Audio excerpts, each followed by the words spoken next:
Stephanie with the University City Public Library, and it is National Cupcake Day.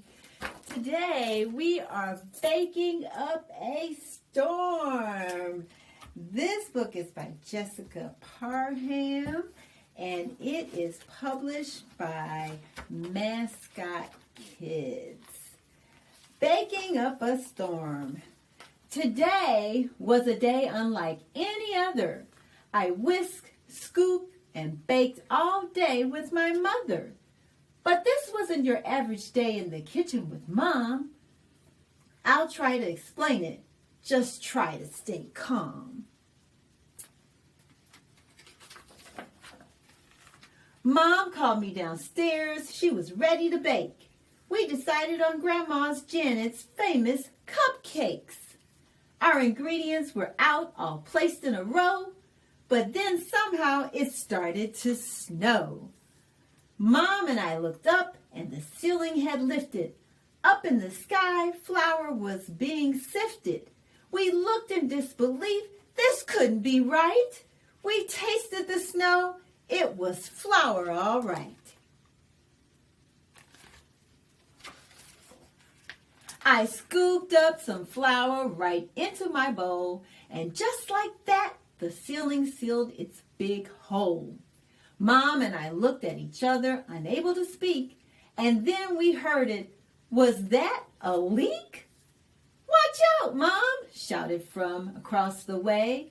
I couldn't believe it. Milk was starting to spray. The faucet was leaking, but the water was gone. My eyes couldn't have been working. I put my glasses on. Well, it really was milk, so I scooped up some quick. The milk disappeared, but then my feet started to stick. I tried to warn Mom, but my shoes wouldn't budge. What was this goop on the floor that was turning to sludge? The milk from the faucet leaked out onto the floor, and sugar was flooding in from under the door. "Mom!" I yelled, "What's going on?" I scooped up some sugar, and then it was gone.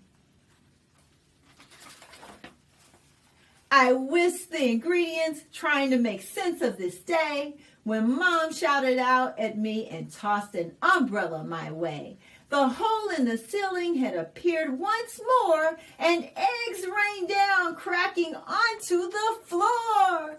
I knew what to do to make them disappear. 2 fell in the bowl, and I started to cheer. There was no time to waste. Goop seeped through the walls, and butter started running all down our halls. Thinking quickly, I grabbed my bowl and a cup. I bent down and scooped some butter up. The butter river stopped, and the halls now ran dry. But then crystals started whizzing right by.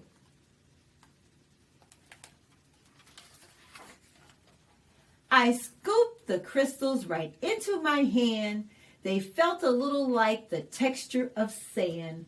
"Salt!" I exclaimed, and I sprinkled some in. The crystals stopped right away, but then a smell so delightful tingled my nose. It's a smell every good baker knows.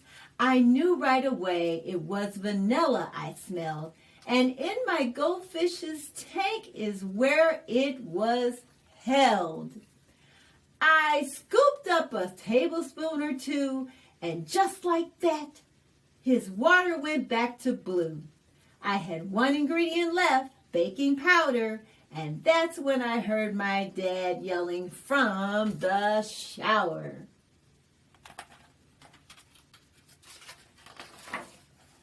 He came downstairs all covered in white. I tried not to laugh, but he was quite a sight.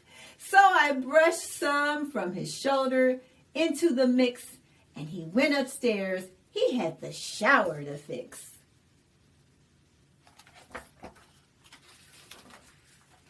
I added some sprinkles to give it some flair, and I mixed, not having a care. This day was bonkers, bizarre, and just crazy. My mind was spinning wildly and I was feeling hazy.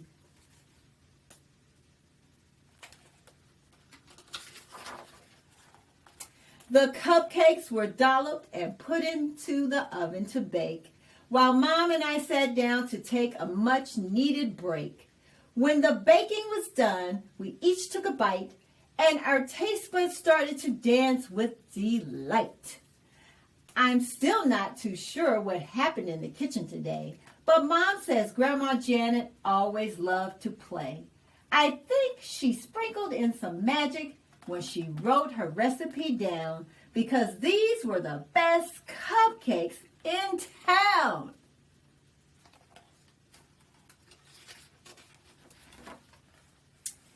And that's the end of Baking Up a Storm.